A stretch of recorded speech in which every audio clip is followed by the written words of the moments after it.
What's up YouTube? Andy from the Sports Card Flip Game, here with the latest on how to get you plugged into all things sports cards.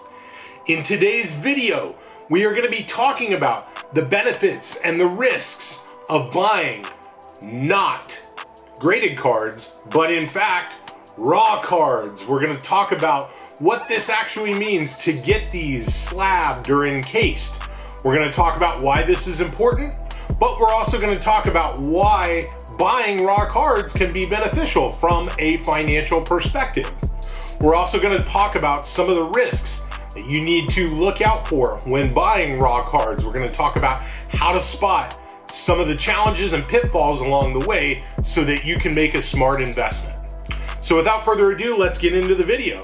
We're going to talk about first buying or actually authenticating sports cards. And there are a number of different services that go about authentication that essentially are what are called slabbing or providing that encasement for the cards. Now they really do two things. They, one, ensure the authenticity of the card to ensure that it's not fraudulent, it's not a fake, and two, actually provide a grade on the condition of the card.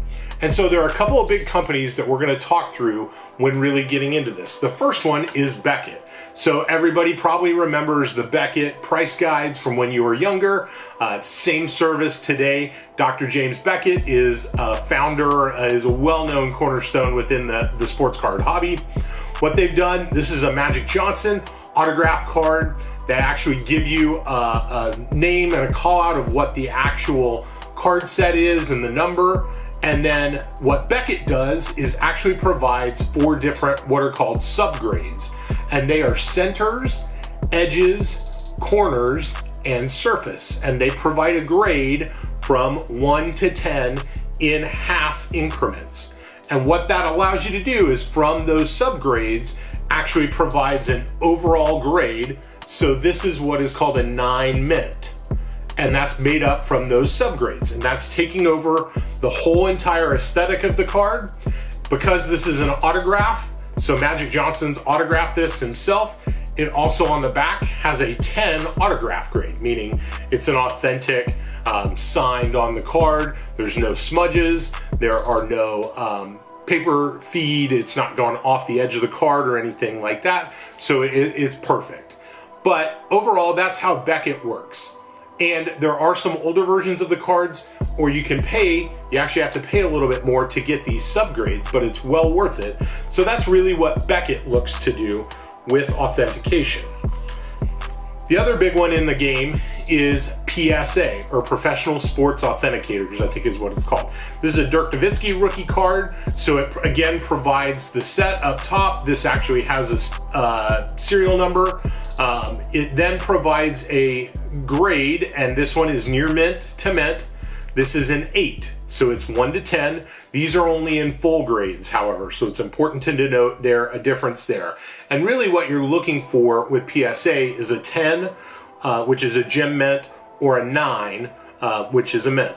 So this is the same card as what I've got from a lesser authentication service. This is a BCCG. This is actually a 10.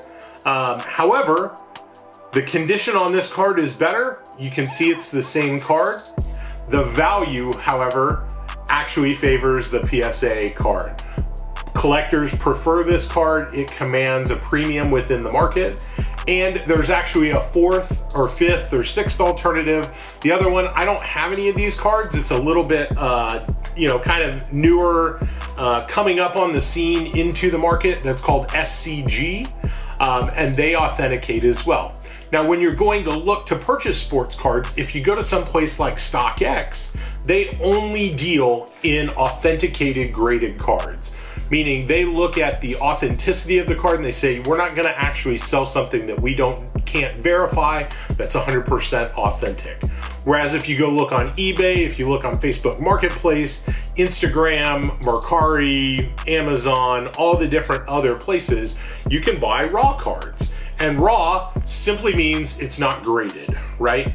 So you're buying a card that's pulled from a pack, put into a top loader, somebody then goes and sells it online, as is essentially the way to look at it. So when we're thinking about how to actually invest and profit from buying raw cards as opposed to graded cards, which inherently have more value because they're 100% authentic and the grade actually commands a premium, we need to look at getting, again, maximum bang for our buck in terms of raw cards. So these are 4 Luka Doncic 2018-2019 Donruss. So again, a lesser set, his rated rookie cards. I got these about 1.5 to 2 years ago for $5 a piece. Right now, these sell from anywhere from kind of the $25 to $30, $35 range on eBay, just like this is, meaning I could make a multiple of profit just from doing that.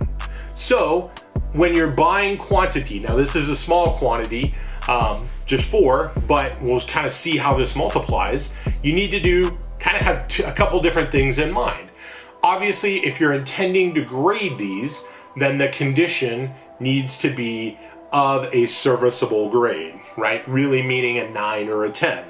And so when you're looking at actually purchasing these in quantity for grading, right? The way I would suggest you sort of look at this, if you want to be like me and still collect Luka Doncic rookie cards, you don't want to get rid of all of them, is maybe you grade 2 or you grade all 4 of them and you sell 2 and you keep 2.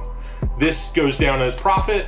This stays in your PC so that you've still got cards to hold on to, and maybe you buy and hold Luka for a lot longer, and if this goes to $300 or $400, say as a graded card, then you've made even more profit on top of that.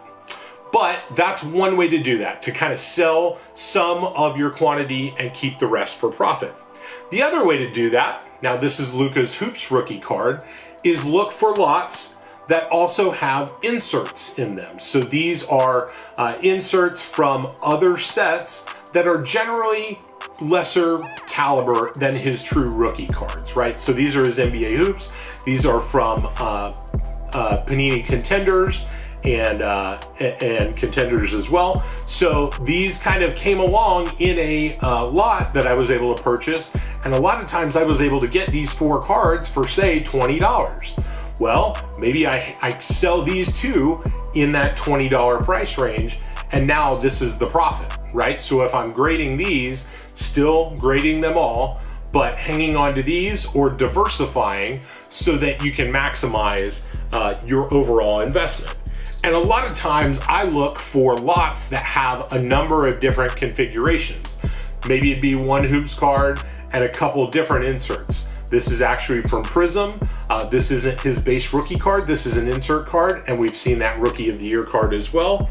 Or even sometimes I'll look for cheap inserts lots, right? So here are 2 other Prism insert cards. These are not his base rookie cards, but again, there's tremendous value in those cards by themselves. So that's a couple different ways I would suggest when you're buying raw cards, you can really benefit if you do your homework and kind of think outside the box just a little bit.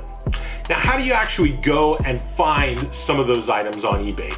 And how do you know which ones are gradable versus which ones aren't? First, you need to really look closely at the photos, and hopefully they've got high scans, high quality scans.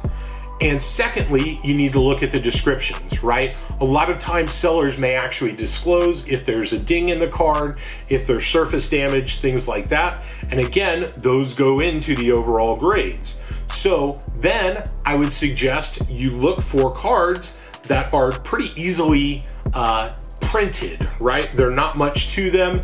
There's not a lot of gold foil. There's not a lot of the holographics, you know, all that sort of stuff. This is pretty standard. It's pretty hard to mess up if you're Panini. This is one that should grade well. You want to look at the actual centering of the card. So even in the picture, you're going to be able to tell this because the overall aesthetic of the card actually plays a part in how they grade out. So it's not that this got an 8 because there's an actual ding down here, right? It's overall how the aesthetic of the card plays out. So The other pro tip that I want to give you when it comes to kind of spotting how condition or grading may play out when you're buying raw cards is to look at the seller's other listed items or sold items on eBay or whatever marketplace it may be if you've got access to that. And if you're seeing that they've already sold a lot of similar type cards, say Luka rookies, that are already authenticated and slabbed, you're probably already going to be passed over or disappointed, because chances are that seller has looked at those cards and evaluated them for grading and has said, you know what, they're not going to grade out favorably. We're going to pass them off and sell them to the next buyer that comes along, and you don't want that to be you unseemingly. So that's one risk, is looking at those cards and buying things that maybe not grade well. What are some other things that you need to look for when you're actually evaluating those cards for grading? So this is a Trae Young autograph card. When I looked at this card for grading, again, paying very close attention to the photos, I wanted to look for the overall, kind of centering of the card. I wanted to look for, was the autograph all the way on the card, and what does this card look centered? Everything looked good there, and I really tried to do a good job of looking at the edges, the surface, and the corners as best I could.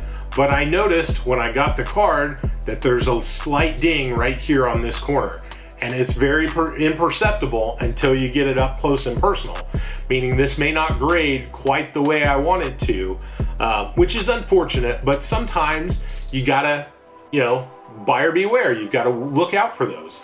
Along with that, one thing to worry about, or at least be concerned, are die cut cards. The grading services actually look at each one of these edges as its own true edge, meaning they will look and grade every one of those edges in that edges grade.